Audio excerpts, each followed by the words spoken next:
Y sin más dilación, os vamos a dejar con nuestra última artista invitada de la temporada, con la banda de rock de esta fiesta de la graduación. Ella es nacida en Lugo, en 1995 concretamente. Mostró interés desde pequeña por el juego simbólico, la lectura, la escritura y los paseos por la playa en invierno. No, esa no es la página. A lo largo de la investigación de las normas. A lo largo de su vida ha explorado distintas vocaciones, lo que la llevó a cursar los estudios en comunicación audiovisual. Más adelante inició estudios de filosofía y se trasladó a Buenos Aires, donde grabó su primer documental, corrígeme si me equivoco al pronunciarlo, Una ponte a otro lado do mar. O Brasile. Durante esta etapa también se integró en la compañía teatral de Or.es, pero fue su encuentro fortuito con un micro abierto lo que marcó el inicio de esta etapa creativa con la poesía escénica. Desde entonces ha desarrollado una trayectoria de más de 10 años recitando en bares, escuelas, plazas, teatros, parques y centros sociales. Participa activamente en el circuito de Poetry Slam desde hace más de 8 años y es actualmente la campeona de la última temporada de Poetry Slam Madrid.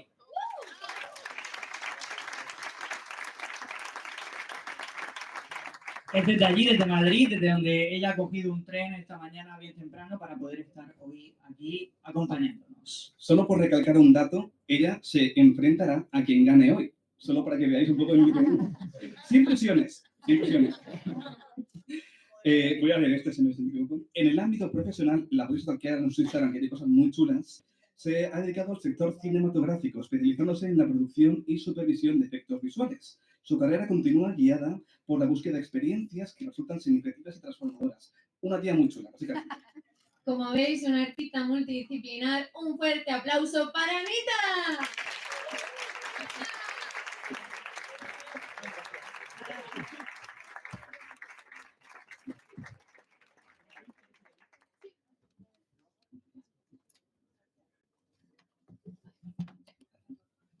Bueno, muy buenas noches. Es la primera vez en mi vida que oigo como mi biografía contada encima de 3 voces. Ha sido raro, pero muy guay. Bueno, lo primero, muy buenas noches. Qué ilusión me hace estar aquí. Muchísimas gracias a Poetry Slam Cartagena por invitarme. Me hace muchísima ilusión. Como han dicho, yo llevo muchos años en el Poetry Slam y aunque mola mucho todo el tema de los puntos, de ganar la final, tirar nacional, desde luego, para mí lo bonito del Poetry Slam es a dónde me ha llevado. O sea, hoy estoy en Cartagena, el haber pasado por un montón de Poetry Slams por el mundo delante. Yo es la primera vez que voy al Nacional para participar como poeta, pero he sido poeta de quema el año pasado, he ido de público miles de veces y lo más bonito de este formato es pues estar un martes aquí con tantísima gente, me hace muchísima ilusión. Y nada, os voy a recitar algunos de mis poemas y luego dejar espacio a los finalistas, que realmente lo que me apetece venir hoy es a escucharles. Voy a empezar por uno de mis poemas muy antiguo, la verdad que tiene muchos años ya, pero suelo empezar los recitales en los que recito más de un poema con este, porque habla mucho de cómo entiendo yo la poesía. Entonces, bueno, me parece como una buena forma de empezar para que se entienda un poco qué entiendo yo con la poesía. ¿Cómo te explico en un poema, sin explicarme yo entera, quién soy? Pero sobre todo, cómo he llegado a ser quien soy, porque tendría que contártelo todo. Tendría que hablarte del día que con 3 años quise aprender a leer y me costó más de un mes entender que la M con la A era ma. O del día que terminé mi primer libro, uno de los Teletubbies, y mi abuelo me llevó a patinar. O del día que perdí a Monstruo y a Lovick, 2 monstruos hechos por mí a los que quería más que a cualquier muñeco, porque eran más feos, pero más míos. Tendría que hablarte de cada libro que me he leído desde entonces, de cada canción que he escuchado, de cada película que he visto, para explicártelo muy rápido. He vivido en este instante 210.335 horas y 8.767 días. Y todo eso no cabe en un poema, pero tampoco dentro de mí. Supongo que precisamente por eso escribo, para elegir qué es tan importante como para querer que suceda una y otra vez a lo largo de toda mi existencia, porque eso es la poesía, ¿no? Supongo que por eso recito. Porque te lo prometo, cada vez que estoy aquí vuelvo a vivir cada verso como si fuese realidad, y Monstruo y Lovick vuelven a existir, y mi abuelo aún patina, y los Teletubbies aún me parecen graciosos, y resolver mis problemas existenciales es tan sencillo como entender que la M con la A es ma. A veces, cuando recito, siento que todo es más cierto, que yo soy más cierta, que no desaparezco, que cuando recito existo. y los cuervos no. Yo de verdad no podría escribir una poesía tan ingeniosa, tan talentosa, tan literaria, tan hermosa como la vuestra, porque mis poemas son como Monster y Lovitz, más feos, pero más míos. Yo no sé escribir, yo solo hablo, yo no escribo, son mis manos las que teclean y lo hacen mucho más rápido de lo que piensa mi cerebro y yo solo estoy allí leyendo. Yo muchas veces pienso que yo no escribo, que yo me leo. A mí, claro, que me gustaría escribir para ti uno de esos poemas universales que se estudian en los libros de texto, con los que todo el mundo se siente identificado, uno de esos poemas con los que dices, yo también, pero es que tú no patinaste con mi abuelo. Tú no conociste a Monster y Lovitz y me atrevería a decir que nadie en esta sala se ha leído el libro de los Teletubbies y las tostadas. Mis poemas son tan particulares que ni yo misma podría escribirlos 2 veces, que nunca jamás soy capaz de recitarlos 2 veces exactamente igual. Y cuando escuchas mis poemas, tú no dices, yo también. Muchas veces yo tampoco, pero yo no quiero que digas yo también, quiero que me escuches, aunque tú no. Y que cuando te vayas de aquí no te acuerdes de mi poema, sino de tu beso favorito, de tu primer muñeco, de tu mejor amiga, de tu abuelo, de tu pato, pero de lo tuyo, no de lo mío. Porque yo no puedo construirte, lo siento, este no es un espejo en el que mirarte, si has venido a buscarte, vete, yo no puedo encontrarte. Lo siento si soy franca, es que yo no sé mentir cuando escribo. Mis poemas son tan ciertos que si escribo, por ejemplo, que te quiero, entonces te querré para siempre, porque yo nunca mentiría en un poema. Eso sería un antipoema, eso sería antiético, sería el más alto grado de lo antipoético. Yo no miento nunca en un poema, pero a veces cambio de opinión mientras te lo recito. Pero es que yo tampoco quiero poemas imperecederos, quiero poemas que al leerlos me hagan pensar en lo que he cambiado. Yo no escribo poemas para contar la verdad más absoluta, porque si no, esto sería ciencia, no poesía. Yo escribo para mí, porque hubo un tiempo en el que escribía siempre en segunda persona. A veces no te das cuenta, aún lo hago. Escribo para aprender que mi persona es la primera, escribo porque siempre al final de cada poema he aprendido algo. Por ejemplo, mientras te recitaba este poema he aprendido que si escribo que me quiero, entonces me querré para siempre, porque todo lo que escribo, eso te lo prometo, pero sobre todo eso me lo prometa, todo lo que escribo es verdad.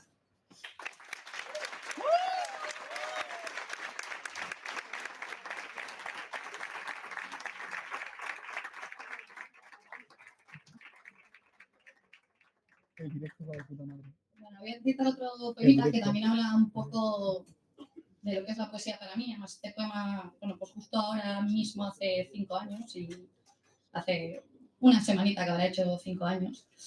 Y es un poema que yo participaba en un formato en Madrid que molaba un montón, que se llamaba Arte Slam, que juntaban el slam con otras artes escénicas, había baile, había arte, y nos ponían un tema cada mes a todos los artistas que participábamos y teníamos que escribir o hacer obras al respecto. Y hubo un mes que fue justo antes de la pandemia, era febrero de 2020, nos pidieron que escribiéramos un tema que era distopía. Y esto fue lo que a mí me salió. Yo creo que la función de la poesía es la utopía, que consiste en construir mundos mejores, en captar las partes más buenas de este universo y hacerlas más grandes, más importantes, más imperecederas, más bonitas. Yo creo firmemente que los poetas podemos cambiar el mundo, que imaginando cosas mejores podemos hacer las cosas mejores porque todo verso, una vez escrito, no dejará jamás de existir. Y ese es el principio de todo. No el aire, no la tierra, no el agua, sino el verso. A partir de ahí se crea todo. El peor universo de todos cuantos habitamos es aquel en el que no hay poesía y todos los folios son blancos, porque en ese universo no hay otros universos. Por todo eso, escribir este poema ha sido para mí hoy una distopía. Porque hoy no puedo imaginarme universos mejores, aunque sepa que los habrá, aunque recuerde que los hubo. Escribir este poema ha sido una distopía porque este poema no se escribía y yo sabía que tenía que escribirlo, pero no por vosotros, no por él, sino por mí. Y podría haber salido del paso, podría haber escrito un poema sobre la eliminación, sobre el machismo, sobre el coronavirus, podría haber desarrollado cualquiera de las notas que hice en el móvil mientras iba en el metro y escribir un poema certero sobre todas esas cosas que me enfadan y mucho, que me duelen y mucho, y podría haber cambiado el mundo un poquito hoy. Pero el problema es que hoy no me importaba lo suficiente. El problema es que hoy, por una vez en mi vida, creo que hay cosas que no se pueden cambiar. Hay momentos de mi vida en que todos mis ríos llevan la misma sangre y no sirve de nada comprar tinta, porque si mi corazón lo sabe, mis dedos también. Saben que mi abuelo se muere y que yo no quiero escribir sobre eso, pero que ahora mismo no puedo escribir sobre otra cosa. El problema es que yo creo que la poesía debe ser utópica y yo no quiero un poema sobre su muerte. No quiero imaginarme en ningún universo donde mi persona favorita de este universo ya no esté. Yo no quiero un poema sobre las manos frías, sobre trenes de los domingos, sobre pastilleros, ni platos que siempre terminan llenos, ni camas que algún día estarán vacías. Yo querría un poema sobre los domingos de antes, sobre el olor a croissant mañanero, las sobremesas de chinchón, las tardes de fútbol en la pista y gusanitos frente al mar. Pero es que los poemas no son siempre lo que nosotros queremos y los recuerdos felices hoy también me parecen tristes, porque claro que podría escribir un poema sobre que a todos nos llega al final y es ley de vida, que no pasa nada y que mi abuelo estará siempre vivo en mi poesía, en mis recuerdos, pero no quiero. No sé, es que a lo mejor la función de la poesía no es solo la utopía, no sé, a lo mejor con este poema no cambio el mundo, no sé, a lo mejor hoy simplemente me apetece usar este folio para llorar, no sé, a lo mejor los poetas no solo escriben, también lloran, no sé, a lo mejor en otro universo estamos mi abuelo y yo sentados en un banco del Parque Santa Margarita dándole de comer al pato Arturo, los últimos gusanitos que yo siempre guardo para él. A lo mejor en ese universo los gusanitos no se acaban nunca. No tenemos que volver a casa, yo no tengo que crecer, él no se tiene que morir y yo no tengo que ser una poeta tan feliz, tan utópica todo el tiempo. A lo mejor en ese universo puedo quedarme para siempre sentada a su lado, agarrando su mano, siempre cálida. A lo mejor en esta poesía he decidido que no quiero crear un universo nuevo, sino quedarme para siempre en este, con él.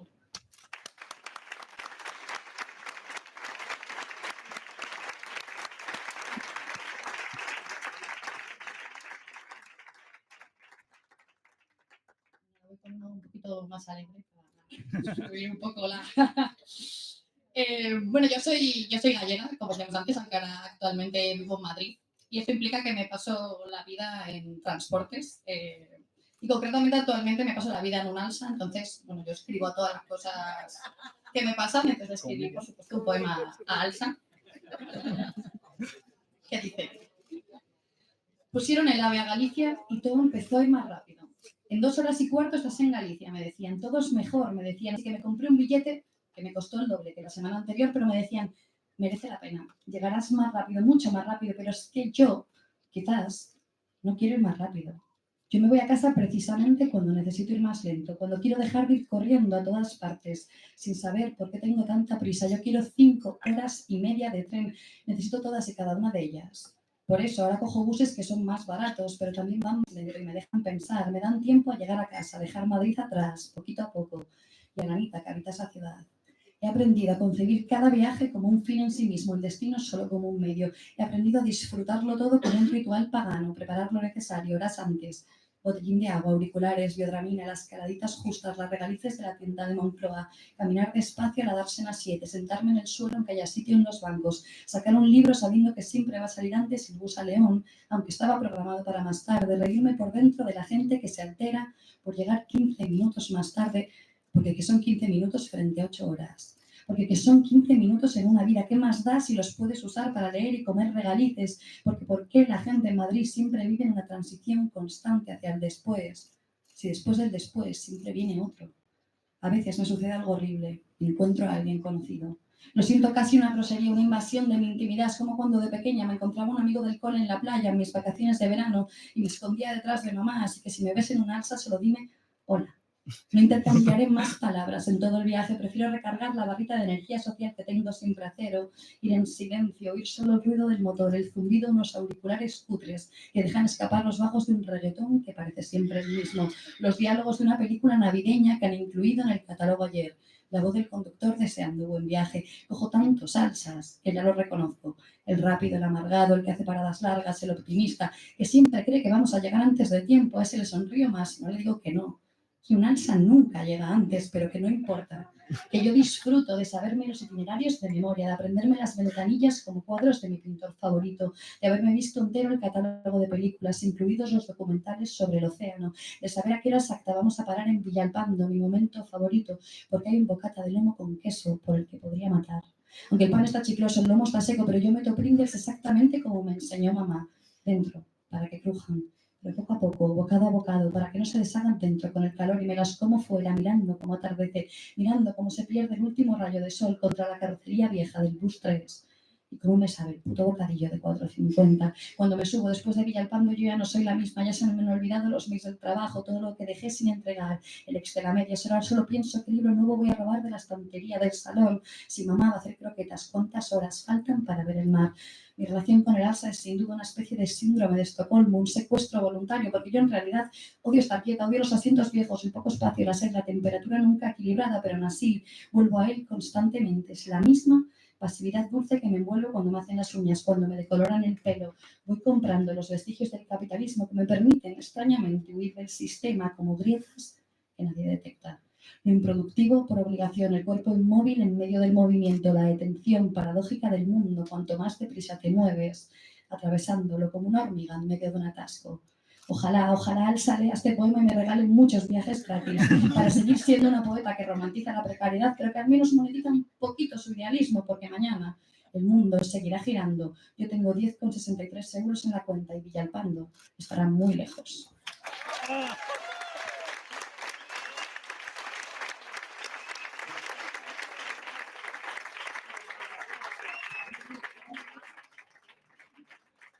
Y bueno, voy ya con el último poema de esta rondita.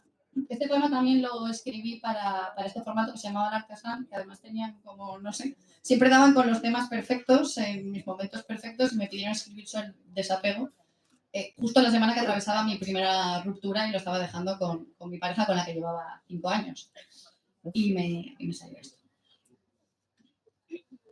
Empecé este poema como quien empieza un trabajo de cuarto de primaria, buscando en Google la definición de desapego. Falta de afecto o interés por una persona o cosa. Supongo que yo necesité buscarlo porque nunca he entendido esa palabra. Porque yo siento apego, afecto e interés por las paredes, las arrugas, las grietas, las entradas de los conciertos, la etiqueta del jersey que me regalaste, por las camisetas con las que duermo, por las chapas de las botellas y los envoltorios de las piruletas importantes. Imagínate, qué poco sé sobre el desapego para entender el concepto de piruleta importante. ¿Cómo voy a escribir un poema sobre el desapego en la semana en la que afronto mi primera ruptura y me doy cuenta de que no sé lo que es romper? Porque romper, dice también Google, es separar con más o menos violencia las partes de un todo, deshaciendo su unión. Pero no es eso lo que está pasando. Hay kilómetros, hay problemas, pero yo no veo nada romperse. Sigue existiendo una unión informe, compleja, dislocada, de dos almas que siempre serán de alguna forma un todo, aunque estén divididas. Porque recuerda siempre lo que ya aprendimos, que cuando divides algo en dos mitades lo duplicas, lo haces más grande. Aunque quizás es cierto que deberíamos aprender a sentir desapego. Quizás deberíamos arrancarnos todo esto, deshacer y romper en pedazos el habitáculo del cerebro que construimos la una para la otra, el único en el que hasta ahora vivimos, y hacer feliz a Maricondo.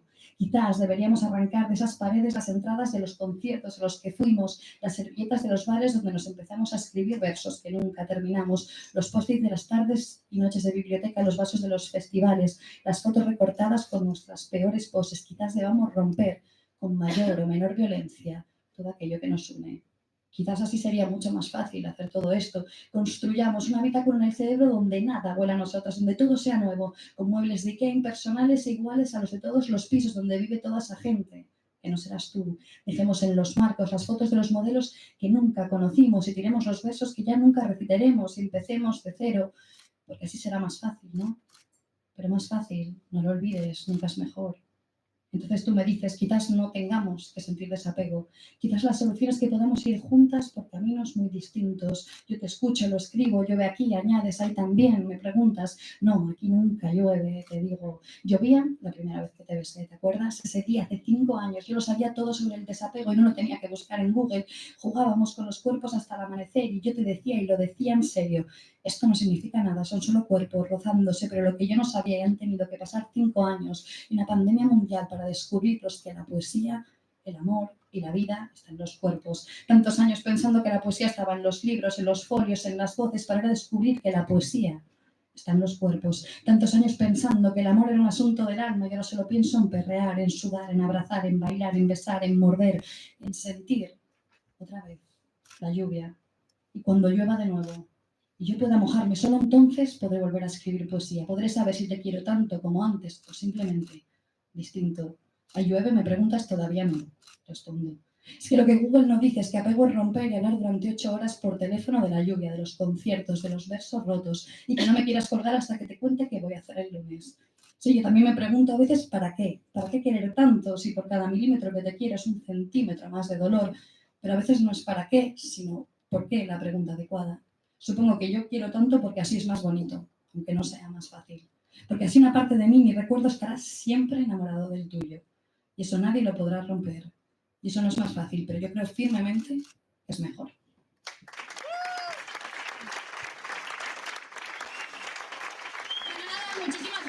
Me he sentido muy a gusto recitando. Y nada, deseando escuchar ahora a los poetas. Muchísima suerte a todos los que podéis subir aquí. Y deseando escuchar.